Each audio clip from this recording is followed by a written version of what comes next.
Welcome to Body Bags. I'm your Thursday reviewer, Chris, from Chrisb Movies. Now, you know my name is Chris, and you know I love B-movies. Now, this is a very interesting film. It's a bit of an artsy film. It's an Italian film with subtitles. So if you want to watch this, you got to do some reading, guys and girls. But it's a very artsy film.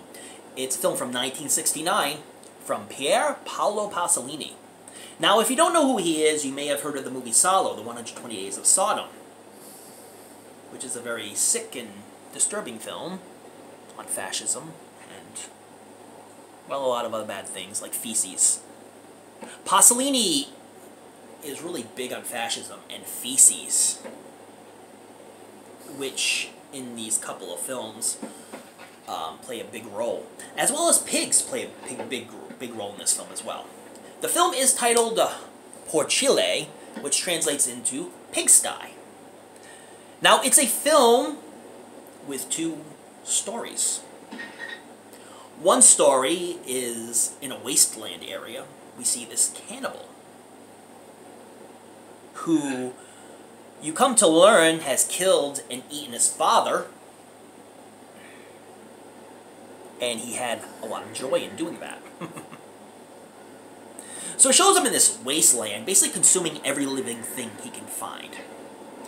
A butterfly, which he grabs and he puts in his mouth and he consumes. A snake, which he kills with a rock and then eats raw. And any other humans he comes across, he will kill. Chop their heads off, throw it in this, like, volcano, and then he'll consume the rest of the body. Very interesting. So that's one of the stories. Okay. The other story is that of Julian. And Julian is about to get married.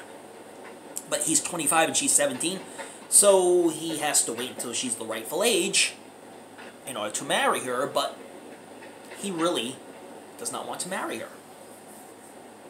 He seems to have pressure put on him by his family to marry this girl, and even though she's beautiful and she's vivacious and matches him in wit and intelligence, he still has no desire for marital relations with a human. Instead, he takes joy in laying down with pigs in this big pigsty. He's sexually attracted to pigs. So you have two stories of consuming. And then at the end, being consumed. There's a lot we don't know about Julian, but he's a very deep thinker. His father has this kind of really big Hitler complex, but he's a post-war war hero, so to say, who is now an industrialist and, like I say, has this real Hitler complex. And he's trying to figure out who his son truly is. But Julian really doesn't let on to who he is. There's one point where Julian goes off, and when he returns, he goes into this, like, coma state. This almost, like, self-imposed coma, which I found very interesting. And then automatically he comes to, and the woman he was supposed to marry shows up and says, well, I'm marrying somebody else. And he shows no emotion in that. Where he's like, well, have fun in your lifetime. And I will in mine. You know, there's no regrets. Go off, get married. But she really is in love with Julian. But Julian, again, does not believe in human relations. He instead is infatuated with pigs. He consumes the love he has for pigs and making love to pigs, and again, cannibal tendencies that's implied, but we really don't know because we never really see. So you have two stories about consuming, and then at the end, when they meet their fates, they thus are consumed by those creatures around them that they have consumed, but it wasn't implied they consumed.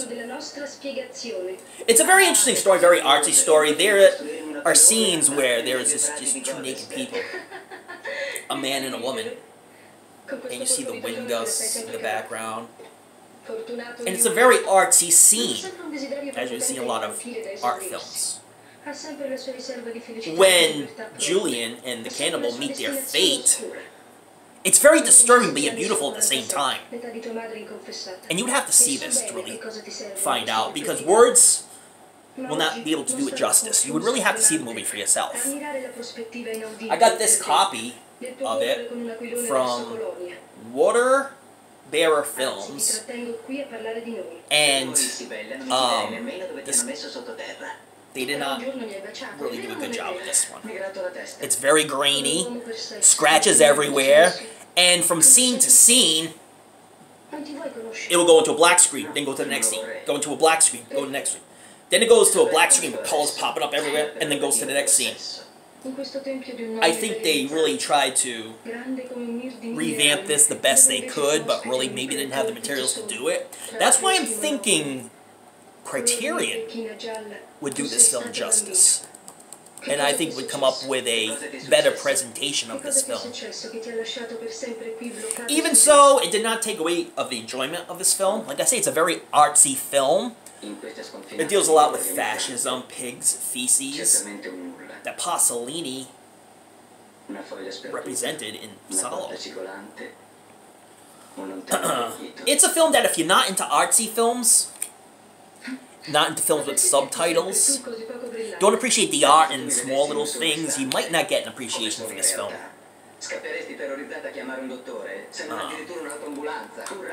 Because, you know, for an artsy film, it does seem pretty long. It's 99 minutes. But for me, I enjoyed it from beginning to end, because I have a lot of patience with films, and I have patience with arts, and I think that some of the scenes were beautifully shot, and were beautiful, artistically. There's a lot in this film. This is a film that is good to read for repeat viewings, because you might find something new each time you watch it. It's kind of one of those films. I appreciate it for the art, and the acting was stellar by everybody involved. And I think Pasolini maybe wants you to come up with your own interpretations of the film. Kind of like David Lynch does with his films. And I think whatever interpretation you come from it, you're right. You're right in your interpretation. But I really enjoyed the film. You know, I watched from beginning to end. It never got old for me. And like I say, if you're not into really artsy type films, if you don't have any patience with films, you might want to stay away from it.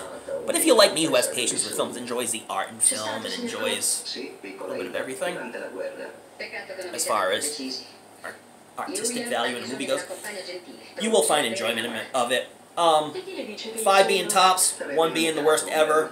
I definitely give it a 4. I enjoyed this film. I really did. I enjoyed it. And after seeing Salo, I got more of enjoyment from this film. Because I'm almost getting to the point where I understand Pasolini. I have to watch some of his other films, like The Hawk and Sparrow, Love Letters. But I got a real appreciation for this film. And I'm starting to get to know him a little better. It's like meeting a friend for the first time. Getting to know him in his style. And I appreciate his style. So anyways, thanks for watching. If you want to watch an oft-forgotten Pasolini film, pick up Porcile. This is probably the only edition you can get right now. It's not on Blu-ray. Maybe if you have a region-free play, you might be able to get other regions, maybe from Italy or Germany. But, yeah, the quality on this disc isn't the best. I will say that much. But at least they preserved the film for us to see, so God bless them. Anyways, thanks for watching, and check out my other Body Bags reviewers, because they are awesome, they kick ass, and you never know what they're going to bring to the table, something new and refreshing. And check Crispy Movies out next Thursday for another film. Whatever it may be, it will be fun, because that's what we do. We have fun here. So anyways, check out those late night horror movies. Put on your latest Fright Rags. I happen to have a Wing Wing shirt on. But don't forget to tune in to another episode of Body Bags. Thanks for watching. I appreciate it.